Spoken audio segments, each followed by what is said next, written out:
that's the part I'm looking forward to, right? The impact on potential revenues going into 2024. I mean, we'll get there, but I wanted to talk now about my personal favorite topic, and that's dividends. Everyone knows me on this channel to be a dividend investor, and I'll say to you, Ivan, that I've long lamented the fact that we don't have more double-digit yields for dividend-paying stocks locally. So it was quite interesting to see the dividend that was announced. So, congratulations on that. I wanted to ask you though, re-dividends, is there a consideration to do either a quarterly payout or a twice yearly payout? And the reason why I ask this is that as a shareholder, you would essentially would have to wait a full year to get that dividend payment, but it's a good dividend, so maybe it can be split into quarters or twice per year. So yeah, tell me your thoughts on that. No, absolutely. So we've been looking at that for the past few months. The, the issue for us is really just the administrative issues, because we have so many shareholders. Not all of our shareholders are. We have bank mandates for them, and therefore there are a lot of shareholders who we still send out checks to. And as you can imagine, because of that, there are a lot of checks coming back.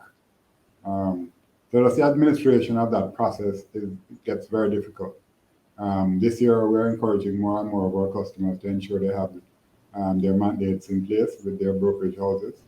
And we anticipate, hopefully by next year, we'll get to at least 2 payments per year. That was our plan for this year, but things change a little bit given our discussions in relation to phase 1C. But once phase 1C is behind us and we have more clarity in terms of the cost implications and the funding implications, then we expect to move to at least twice per year by next year. Okay. So I do understand that because, and it's such an interesting thing. I think maybe some shareholders aren't aware of the opportunities for the mandate. So for example, I do think that once you're, for example, applying for an IPO, the mandate should be almost mandatory because it would just help administration altogether for the entire distribution of dividends, right? So I think maybe working with the JC or your registrar on that could maybe help a little bit there, because I think it should be something that is an exchange push and not necessarily just being done by you.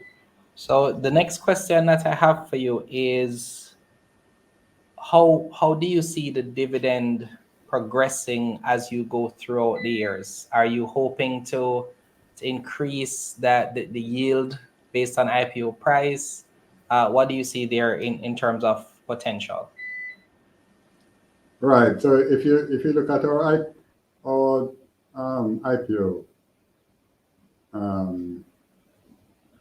document, you'll note that we anticipated.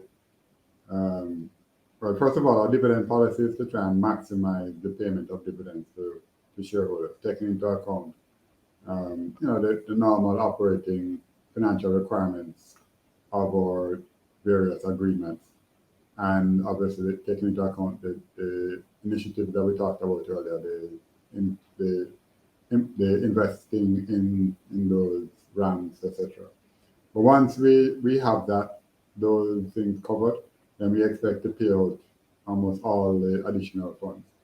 And as you'd have seen in our IPO, we anticipate that will actually grow over the years. So right now, our dividends in September of this year would be about maybe 12.5% of, if you take the amount we paid as a percentage of our IPO price. And we expect that will gradually grow significantly, maybe double by the time we get to later years of the concession. So our dividends are expected to grow annually as we grow, as our debt servicing goes down, then we expect that the dividends will also go up. correspondingly.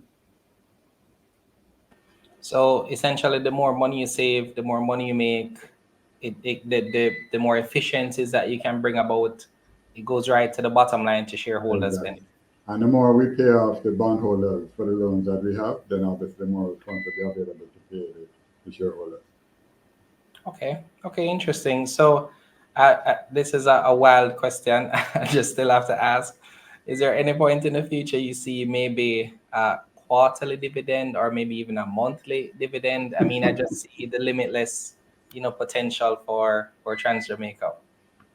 Yeah, so I mean, once we get over this hurdle with the mandates, I think once we get, the majority of our customers having bank accounts that the dividend can be sent straight to, will again increase the frequency of dividend payment. I don't know if that will get to monthly, but I suspect that by 2025 we'll probably get to quarterly.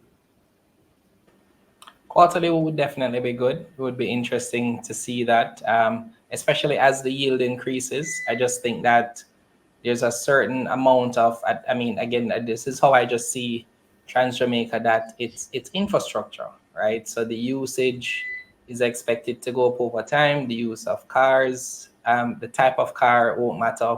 People may change their cars, but they're going to be Mhm. using the tool.